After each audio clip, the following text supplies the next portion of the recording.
Chris in Maryland, military, you're on the air. Hey, Alex, good to hear you again. Good to hear you. First off, before I start, I just want to let you know I sent your people a Huffington Post report today where it states that 481,000 workers from different cities and counties throughout the country. It comes up to be about roughly 63% of our cities and 39% of our counties are cutting public safety personnel like firemen and policemen, just to let them take a look. And they're increasing funding for SWAT, Special Weapons Attack Teams. The public name is Special Weapons and Tactics. Right. Now, also, from my military perspective, I was in during the first Gulf War, and one thing that we learned was that we trained before during the Cold War for high-intensity conflicts. Then, all of a sudden, after the Gulf War, we turn around and turn into peacekeepers, and we get trained to go into other countries and do policing action. So it actually started, from my experience, back in the first Bush administration. What's your view on the fact that it's confirmed they are training the military to take on the American people and confiscate guns?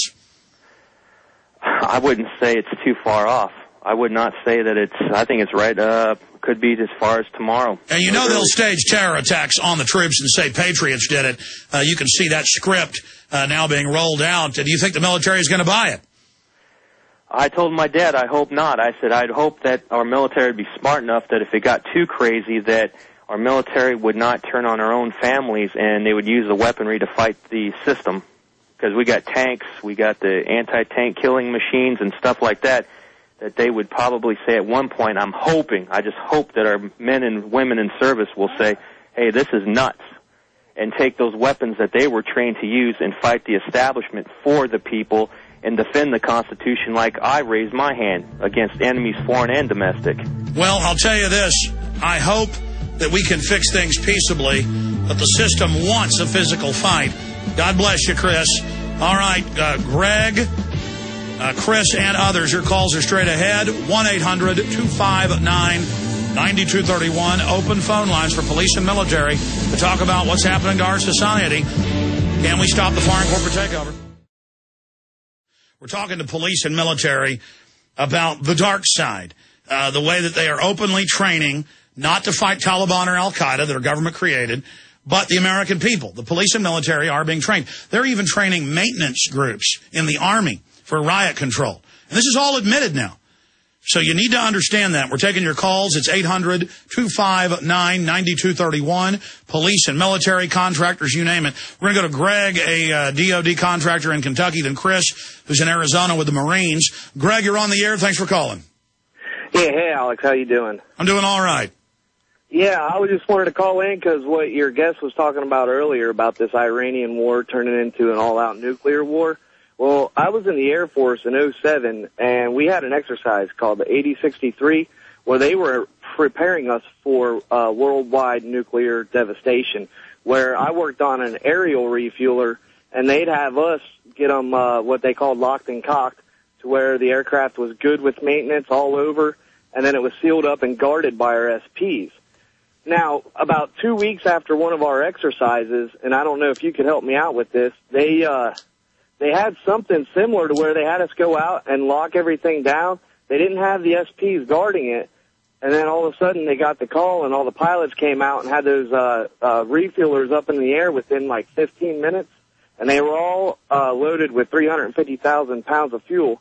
Now, when we talked to the pilots when they came back down, they said that they was refueling a flight of B-1 bombers and that they headed out west from California and then who knows where. Well, you know they launched the attack on 888 in 2008 against Russia trying to start a nuclear war. The Russians moved in mobile medium range and ICBM long-range launchers, and the head of the Russian military said we're preparing for nuclear war. And so the NATO troops that were landing in airfields then pulled out. So these are psychopaths that run our government. They are the bad guys. And the Russians are the bad guys, and the Iranians are the bad guys. Government's bad. What did Jesus say? Wickedness in high places. But the point is, the big mega empire is this big corporate structure, and they need to get their world government established, and nuclear war is the way to get it. we should all be praying right now and calling Congress and everybody and saying, don't take us to war with Iran. I appreciate your call, Greg. Chris in Arizona with the Marines. Go ahead, Chris. Hello, Alex? Yes, sir. I want to say good morning, and I love you. You know, you're doing a great job. I have a few quick points, I guess. I was the one who called in a couple months ago. You know, I was coming into work, and some federal agent was behind me, looked at the bumper sticker on my truck, and, you know, he called my work shop, and, you know, I got talking to about that, but thank God nothing ever happened to me. There's no follow-up. Well, you've got these millions of secret police spies, not just the government ones, and they're all trained to look for American flags, Gadsden flags, and spy on people, and they just can't wait to start actually going after us. They just hate us. Yeah, I looked at the MIAC report. It's all in there.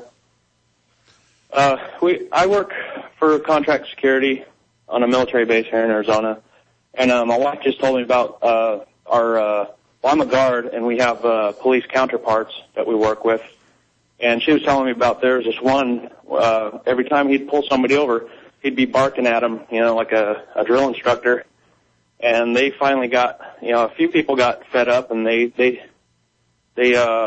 basically went to his superiors, and he got reprimanded, so hopefully... Well, this is part of our training. They put all these control freak greenhorns in power to let the American people get used to being lined up, to being searched, to being controlled, to being bossed around, to being face scanned, thumbprinted. But then the illegal aliens, they're untouchable.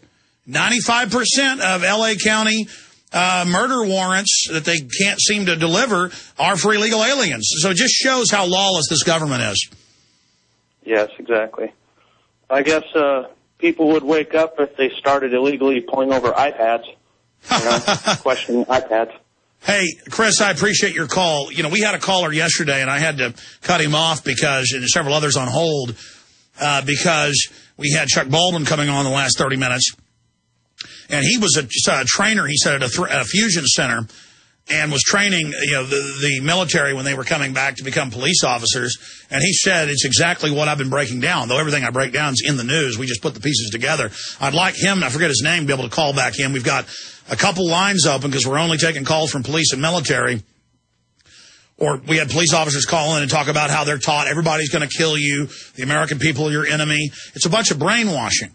I mean, if cops want to be scared of something, be scared of being run over while you're writing tickets. That's the number one way you get killed. 1-800-259-9231, 800-259-9231. Let's talk to Eric in Missouri. Eric, you're on the air. Hey, Alex, I just wanted to call in today real quick because I'm down in Missouri at Whiteman Air Force Base, and my brother's a cop in Arizona, and he said they were getting ready to do their preparations to begin the enforcement of the new law at to actually be able to do something productive that's under the Constitution, but no, the federal judge says no. Right. The judge just blocked it today. Well, you've heard me ranting and raving about how they're training our police in Iraq to shut down cities and confiscate guns, and then I pulled up what the caller said and confirmed it was in the mainstream news. What's your take on that?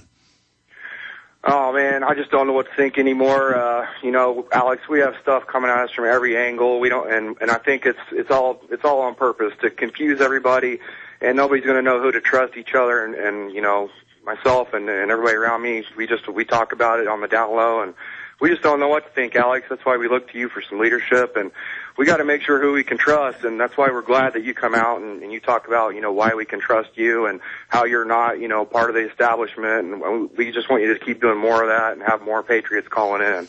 Well, Eric, let me say this. There's nothing wrong with you teaching the Bill of Rights and Constitution to your cohorts, and though they try to demonize it, it's what this country's founded on, and it's not bad. And it's not a conspiracy theory to stand up for liberty and freedom.